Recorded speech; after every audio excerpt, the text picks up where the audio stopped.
सो hey guys, मेरा नाम है उज्ज्वल और आज हम बात करने वाले हैं New York of dragon ball super. तो मोरो आर्क के बाद काफ़ी कुछ बदल चुका है और हमें पता चला कि काफ़ी कुछ नया दिखाया जा रहा है ड्रैगन बॉल सुपर में। मोरो आर्क की डिसअपॉइंटमेंट के बाद हमें काफ़ी सारे ट्विस्ट और टर्न दिखाए गए हैं इस आर्क में और बहुत ही ज़्यादा नए नए टेक्निक्स दिखाई दी हैं गोकू की और नए नए टेक्निक्स दिखाई हैं वजीटा की। तो वजीटा फैंस को बहुत ही ज़्यादा मज़ा आ रहा है इस सीरीज़ को देखने की। वजीटा की काफ़ी बताया जा रहा था कि वजीटा काफ़ी कमज़ोर दिखाया गया है, लेकिन हमें पता चला है कि वजीटा को भी अल्ट्रा इंस्टिंक्ट जैसी ही कोई पावर्स मिली हैं जो जो उसकी कड़ी ट्रेनिंग का फल है। और मेरे हिसाब से अब गोकू और वजीटा को दोबारा ही एक पावर पे लाया जाएगा ताकि सीरीज में इंटरेस्ट बना रहे। तो आगे क्या दिखा सकते हैं कि हमें एक नया वॉरियर के बारे में बताया गया है जो ओरेकल फिश ने हमें बताया है। ओरेकल फिश के हिसाब से एक नया वॉरियर जन्म लेगा जो यूनिवर्स 7 में सबसे पावरफुल कहा जाएगा। यूनिवर्स 7 में वो कौन सा वॉरियर होगा वो बताना मुश्किल होगा। क्या वो ब्रॉली होगा या फिर कोई और सुपर, लेकिन ओरेकल फिश ने बताया था कि वो अभी तक वो पैदा नहीं हुआ है, मतलब वो किसी तरह से बनाया जाएगा या वो कहीं से आएगा। तो वो बाहर के यूनिवर्सेस से भी आ सकता है या फिर किसी नॉर्मल तरीके से पैदा होगा। तो आगे देखते हैं क्या होता है। अब बात करते हैं गोकू पे। तो गोकू नई नई ट्रेनिंग्स कर रहा है, विश के साथ एक नई नई टेक्निक सीख रहा है जो उसे और ऊपर ले जाए। तो यार अगर गोकू ऊपर चला भी गया तो क्या दिखा सकते हैं ड्रैगन बॉल सुपर में, आर्क क्या दिखा सकते हैं। तो मेरे हिसाब से वो वेजिटा को मेन विलन रख सकते हैं क्योंकि वेजिटा एक बहुत ही पावरफुल सैयन है गोकू की तरह ही, और सैयन वर्सेस सैयन एक अल्टीमेट बैटल की तरफ हमें मज़ा दिला सकता है। कोई और विलन ही हमें इतना मज़ा नहीं दिला पाएगा जितना हमें वजीटा मज़ा दिला पाएगा, क्योंकि वजीटा ही एक वो ऐसा विलन रहा है जो पूरी सीरीज में हमें मज़े दिलाए हैं। यानी कि वजीटा ही हमें लगता है कि गोकू से ज़्यादा डिजर्विंग है और वही लगता है कि जो गोकू से ज़्यादा, तो सब जानते हैं कि वजीटा में गोकू से ज़्यादा कैपेबिलिटी है और वही डिजर्व है सबसे ज़्यादा आगे बढ़ने के। तो मान लो वजीटा से गोकू की फाइट हो भी गई तो आगे क्या। तो आगे यही हो सकता है कि हमें कई और भी बैटल्स देखे हैं कि कई और एनिमीज में लाइक बेब्लेड कि ऐसा हुआ है, कई बार हुआ है। लाइक काई एंड टाइसन बेब्लेड की हमने वो अल्टीमेट फाइट तो देखी है लास्ट में, तो हमें भी ऐसा कुछ देखने को मिल सकता है इस एनिमी में भी, जैसे गोकू वर्सेस वजीटा। सुनने में कितना अच्छा लगता है, तो सोचो फाइट होगी तो क्या होगा।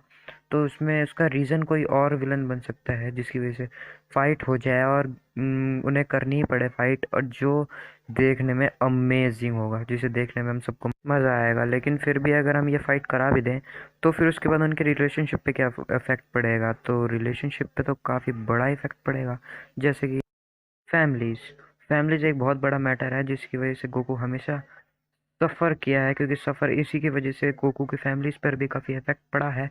तो ऐसा हो सकता है कि गोकू अपने फ्रेंड्स को बहुत अहमियत देता है, इस वजह से क्या वो वजीटा पे हमला कर पाएगा, कर भी पाएगा तो क्या होगा। तो अब आते हैं उस वॉरियर की तरफ। तो वॉरियर जैसे कि हमने बताया कि अभी वो वॉरियर जन्म भी नहीं लिया है, तो गोकू उससे लड़ेगा कैसे, मतलब अभी से ही इतना पावरफुल होगा, यूनिवर्स में सबसे पावरफुल। तो ऐसे तो गॉड ऑफ डिस्ट्रक्शन भी उससे हार जाएंगे, क्योंकि गॉड ऑफ डिस्ट्रक्शन भी, और फिर जिरन से उसका मुकाबला वो भी हार जाएगा। तो इसका मतलब वो एंजल्स के बराबर हो जाएगा। तो एंजल्स के बराबर होने के बाद क्या उसे कोई नहीं हरा पाएगा। तो ये बताने के लिए हमें शायद ग्रैंड प्रिस्ट को उसे मिटा ही देगा, ऐसा मुझे लगता है कि ग्रैंड प्रिस्ट उसे बाद में मिटा ही देगा, क्योंकि ग्रैंड प्रिस्ट नहीं रखता इतने क्योंकि इतने ओवर पावर्ड कैरेक्टर्स अगर यूनिवर्स 7 में आने लगे तो गॉड ऑफ डिस्ट्रक्शन का क्या काम। गॉड ऑफ डिस्ट्रक्शन होते इतने पावरफुल है कि उन्हें यूनिवर्स में कोई ना हरा पाए, तभी तो वो आराम से प्लैनेट्स को डिस्ट्रॉय करते हैं और सबसे पावरफुल्स होते हैं। पर मेरे हिसाब से ऐसी भी कोई आर्क होगी जिसमें वो सब कुछ बैलेंस करेंगे। तो ऐसे तो गोकू पे भी बहुत बड़ी तार लटक रही है, तो ऐसे क्या होगा कि ऐसे वो आर्क पे भी मेरे हिसाब से गोकू को खुद सरवाइव करना पड़ेगा, या फिर ऐसा कुछ प्रॉमिस या पेटिशन होगा जिससे वो अपनी पावर का गलत इस्तेमाल कभी नहीं करेगा। अगर वो करेगा तो उसे तुरंत ही मिटा दिया जाएगा। लेकिन अगर यूनिवर्स 7 में इतना पावरफुल वॉरियर जन्म हुआ तो क्या ग्रैंड पीस्ट पे उसका इफेक्ट पड़ेगा, क्योंकि अभी तो ऑरिकल फिश ने हमें सिर्फ इतना बताया है कि वो यूनिवर्स 7 में सबसे पावरफुल है। हो सकता है वो और भी पावरफुल हो और हमें बताया नहीं गया हो, क्योंकि अभी कई चीज़ें रिवील होनी बाकी हैं। तो अगर वो इतना पावरफुल निकला और वो एंजल्स के लेवल का हुआ तो शायद यही एक अल्टीमेट एंड हो सकता है ड्रैगन बॉल का, क्योंकि ड्रैगन बॉल को चले हुए काफ़ी टाइम हो गया है।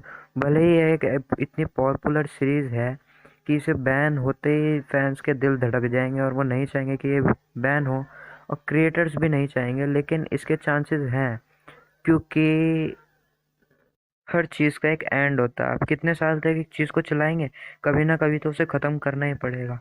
और ड्रैगन बॉल सुपर को चले हुए तो, और ड्रैगन बॉल सीरीज़ को भी काफ़ी टाइम हो गया है। तो इसके राइटर तो चाहते थे अकीरा टोरियामा की ये ड्रैगन बॉल जी के बाद ही ख़त्म हो जाए, लेकिन फिर भी चला ना।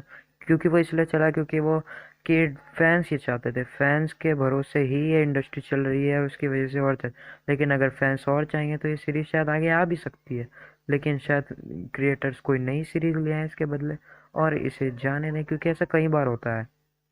या ऐसा भी हो सकता है कि ड्रैगन बॉल सी की कभी सीरीज आए ना, क्योंकि हो सकता है कि इसके सिर्फ मांगास आए और कभी एक एनिमेशन मूवी आए ना, या फिर कोई एनिमेशन सीरीज, क्योंकि इसकी पॉसिबिलिटीज बढ़ जाती, क्योंकि ड्रैगन बॉल सुपर का वो अल्टीमेट एंड मेरे ख्याल से बहुत ही कन्विंसिंग था। अब आप किसी चीज़ को दोबारा दोबारा चलाओगे और अगर वो बेकार होने लग जाए तो आपको उस चीज़ से इरिटेशन होने लगती है। लेकिन अगर आपको किसी चीज़ की आदत लग जाए, जैसे मार्वल सिनेमैटिक यूनिवर्स, तो आप हमेशा उस चीज़ को चलवाते रहो। लेकिन हम तो बस इतना चाहते हैं कि ये सीरीज़ हमेशा आए, लेकिन एक अच्छे कंटेंट के साथ। जहाँ इसका कबाड़ा हुआ तभी हम उसके कैरेक्टर्स को भी भूल जाएंगे और उस कैरेक्टर से फिर रिलेट नहीं कर पाएंगे, जो कि एक बहुत ही बुरी चीज़ होगी। इसलिए या तो इसका एंड बढ़िया अच्छा हो जाए, या फिर ये कभी ख़राब ना हो। जैसे मोरो आर्क हुई थी, बहुत ही गुस्सा आया था, क्रिएटर्स ने पता नहीं क्या फूक के वो आर्क बनाई थी। चलिए इस वीडियो को यहीं रैप अप करते हैं। अगर आपको इस वीडियो में कुछ भी अच्छा लगा, मज़ा आया, तो लाइक कीजिए इस वीडियो को। ज़रा से भी अच्छा लगा तो सब्सक्राइब कीजिए इस वीडियो को, ऑल पर क्लिक कीजिए, लाइक कीजिए, कमेंट में सजेशन दिए।